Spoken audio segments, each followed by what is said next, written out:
जंग के दलाल the pimps of war by Chris Hedges. America में एक ऐसा ग्रुप है जो दफाई सनत से पैसे लेकर अमेरिका को जंग में लगाए रखता है। वो अब रूस के साथ खुदकशी की जंग लड़ रहे हैं। क्रिस हेजिस के आर्टिकल का खुलासा कुछ यूं है।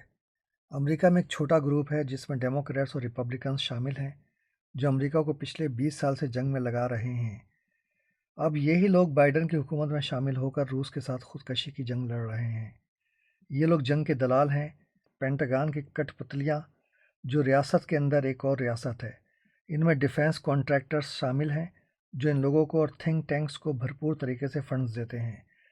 ये वही लोग हैं जो जंग से पैसे कमाने के लिए झूठ बोलते हैं और दूसरी कौमों को अपने से कमतर समझते हैं, और उनके नज़दीक दूसरी कमतर कौमों का इलाज सिर्फ जंग से ही मुमकिन है। इन्हीं लोगों ने यूरोप में नेटो को मुत्तहद जर्मन की सरहदों से आगे ना बढ़ाने के माहदे की खिलाफ वर्जी की और यूक्रेन पर हमला करने पर उकसाया।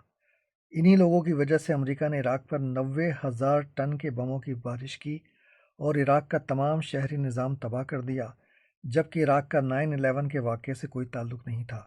और ये वही लोग हैं जो इसराइल की नस्ल परस्त रियासत की हिमायत करते हैं और फ़लस्तीनियों के ख़िलाफ़ उसके जंगी जराइम का जवाब पेश करते हैं और इसराइल के मफादात को अमेरिका के मफादात से मिलाते हैं। ये लोग ये यकीन रखते हैं कि इन्हें खुदा ने यह हक डिवाइन राइट दिया है कि वह दूसरों पर ताकत के ज़रिए अपनी इक़्तिदार को मुसल्लत करें। ये लोग कौम परस्त नेशनलिस्ट हैं, जो तारीफ़ के लिहाज से जाहिल होता है।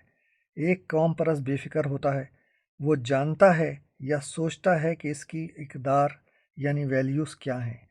वो ये समझता है कि इसकी अपनी इक़्तिदार उसकी कौम की अखलाकी और सियासी इक़्तिदार हैं।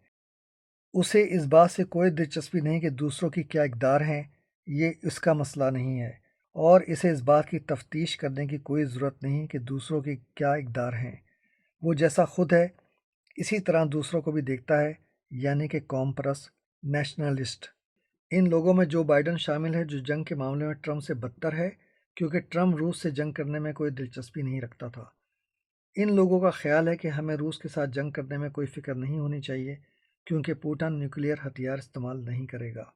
इन लोगों के नज़दीक ये दुनिया अभी तक बाइनरी है, हम और वो, अस एंड देम, अच्छाई और बुराई, गुड एंड ईवल।